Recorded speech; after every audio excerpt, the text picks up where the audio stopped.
msamu zangu mwetu Yesu Kristo yezo la kwanza ni waseditu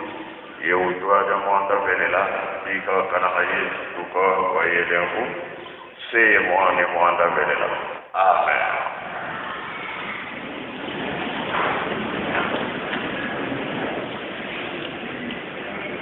Na kumba tatamu anapeni kuna tatamu mulimo son tolanda kimatei na biso tatapasende ya teya kibiso abandela kina bandeko bayuda akena ebeke mikana na ya suka toyoka kiko robo batosa ela bongolo wana tobika tolobi ya sika tolobi ya kana eke tuloko matamu nyonso matei tuzola nango eloko tuzosimba ke tosimba kondima na biso komeka maele mingi makambo ya ndenge na ndenge za koya makambo mosusu batata balobaki nano emonani te ezolobaki mokili eza koningana pasi ezali kaka bilembo ezali komonana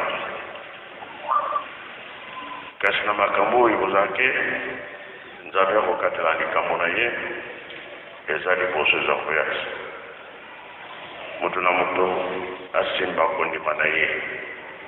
ata baproblème nini ezwi yo ntango na mabondeli po tobunga nzela te nzambe alingisi mokili ye alingi asala likambo na ye po tokomi na ntango ya suka te yango wana tozopesa mateyi ntango nyonso na biso alobaki ke toza na niongo ya nkolo yesu te toza na niongo mpona tata simoki mbango te kaka retard ya 10 ans 10 ans totonga yerusalemi soki totongi yerusalemi pasi na biso esili biso tolingi tokomisa likambo yango na suka na ndenge nini na bolingo mibeko mpe misala yango nde ekolongisa biso yo moko soki okoki koya te bikateli ezali partout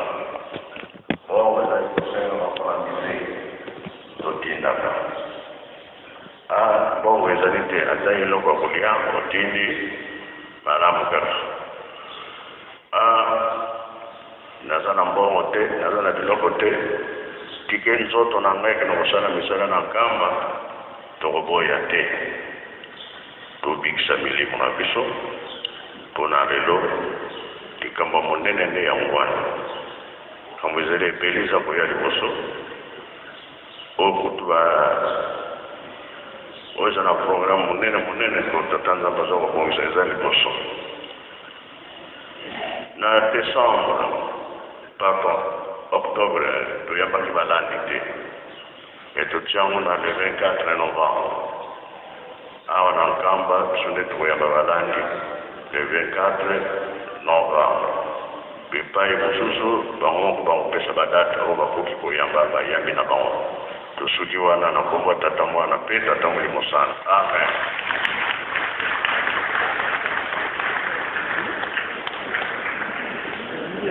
Munazola kwangeze ye mwana tata mwanda belela bika katonda siku zetu za tata mwanda belela mkutata belela mukungwate ye mwana ye tata mwanda belela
ke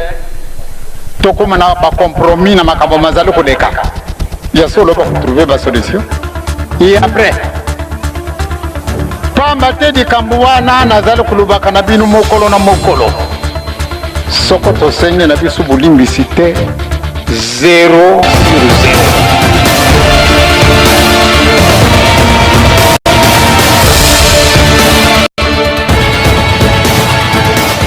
Nanga basala ndenge nini eloko ezangi aussi longtemps liaison spirituelle na biso ya salamité ezali vraiment pamba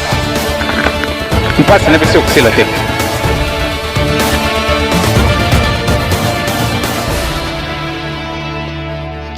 mais misoko bino nyonso tu bozali awa